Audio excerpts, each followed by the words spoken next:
CBS's move on besieged hospitals. More than 100 commandos entered the emergency department. China diplomacy. What we're trying to do is change the relationship for the better.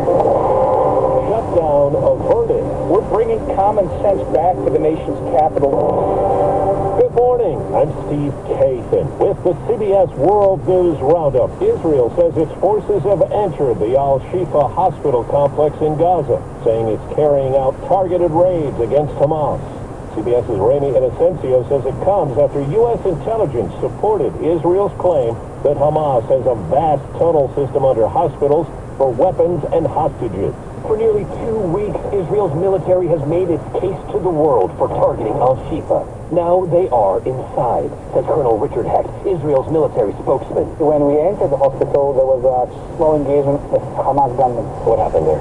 There was engagement of fire. There was no patients harmed.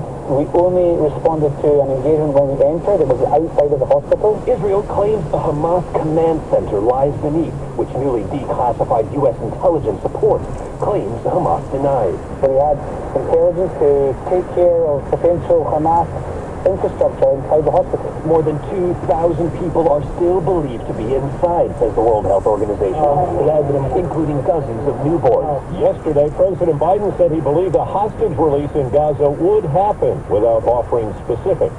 CBS's Margaret Brennan on the talk behind the scenes. There are active negotiations, proposals being passed back and forth between Israel and Hamas. The children being held by Hamas would be prioritized in any potential release. Ceasefires for a few days would potentially be involved here, and Israel is considering a proposal from Hamas to release Palestinian women and children from detention centers in Israel. President Biden has a high-stakes summit today with China's President Xi near San Francisco. Ahead of it, the two countries pledged to accelerate efforts to deal with climate change. White House correspondent Weijia Jiang says it's their first face-to-face meeting in a year. President Biden arrived to the city by the bay with Beijing top of mind and a goal to reestablish communications with China's military. Get back on a normal course of corresponding, being able to pick up the phone and talk to one another if there's a crisis. The Chinese went dark in August 2022 when then Speaker of the House Nancy Pelosi visited Taiwan. And this past February, after the U.S. shot down a Chinese spy balloon. What we're trying to do is change the relationship. Kurt Campbell is the coordinator for Indo-Pacific Affairs on the National Security Council. Almost every major decision is taken by President Xi. And so that means you've got to get to him personally, and the only way to do that is through leader-to-leader meetings.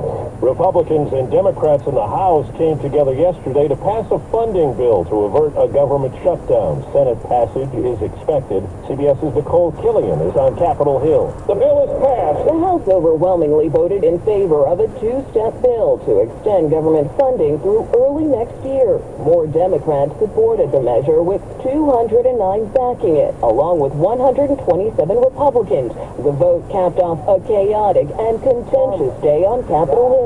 You look like a Smurf here. For name-calling at a House oversight hearing. You've already been proven a liar. Who's proven me a liar? To a beef between former House Speaker Kevin McCarthy and Tennessee's Tim Burchett, who helped oust him. Hey, Kevin, you got any guts? Burchett chased McCarthy after he said he was elbowed. Elbowed me in the kidneys. You don't buy his explanation.